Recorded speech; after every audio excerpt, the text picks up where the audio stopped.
Hello welcome to Sairam kitchen. Sairam கிச்சனில் இப்போ நம்ம பார்க்க போகிறது பார்த்திங்கன்னா கோழி வளர்ப்பில் வந்து பார்ட் செகண்ட் தான் பார்க்க போகிறோம். இப்போ அதில் பார்த்திங்கனாக்கா தீவனம் வந்து வச்சேன். தீவனம் வந்து ஒரு பிளேட்டில் வச்சேன். அது வந்து கொஞ்சமாக சாப்பிட ஆரம்பிச்சிருக்கு. அதுக்கப்புறமா வந்து தண்ணி வந்து கருப்பட்டி தண்ணியை தான் மெயின்டைன் பண்ணிகிட்ருக்கோம். இப்போ வந்து டே 3 நாள் ஆச்சு. 3 நாளுக்கும் இதை வந்து இந்த வளர்ச்சிக்கு பாருங்கள் எப்படி இருக்குன்னு. கோழி கொஞ்சம் முதல் நாளுக்கும் இப்போக்கும் உள்ள வளர்ச்சியை பாருங்கள்.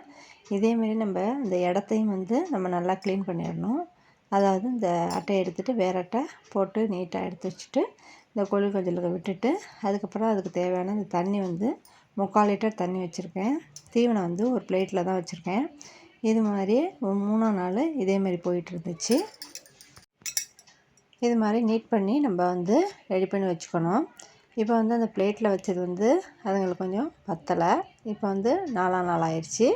அதனால் இந்த பாருங்கள் ஃபுட் ஃபீடர் தான் வாங்கிட்டு வந்தேன். இது வந்து ஒன்று வந்து 100 ரூபான்னு வாங்கிட்டு வந்தேன். பாருங்கள் இதில் வந்து இதை வந்து வச்சிட்டோம்னாக்கா அந்த பிளேட்டில் வச்சது கூட அங்கங்கே கொஞ்சம் சிந்தி இருந்துச்சு. இப்போ இதில் வைக்கும்போது அது சிந்தாமல் சாப்பிடும். பாருங்கள் இது வந்து கோழி தீவனம். இந்த கோழி தீவனத்தை தான் நம்ம வைக்க போனோம். இப்போ வந்து 30 நாளைக்கு கோழி குஞ்சுங்களுக்கு வந்து இந்த கோழி தீவனத்தை மெயின்டைன் பண்ணுறது நல்லது. மற்றபடி வேறு எதுவும் நம்ம வந்து அரிசியோ எதுவும் போடக்கூடாது. இந்த கோழி தீவனமே போதுமானதாக இருக்கும். இப்போ வந்து நம்ம 4ஆம் நாள் ஆயிடுச்சு. அதுக்காக பாருங்கள் இந்த ஃபுட் ஃபீடர் மூலமாக நான் வந்து இந்த கோழி குஞ்சுங்களுக்கு வந்து தீவனம் வைக்கலான்ட்டு இருக்கேன். இது பாருங்கள் அந்த இதில் ஒயிட் கலர் டப்பாவில் வந்து மூடிட்டு இப்போ வந்து இந்த ரெட் கலர் மூடி போட்டோன்னா நம்ம அழகாக கொட்டிடும். கொஞ்சம் கொஞ்சமாக வரும்.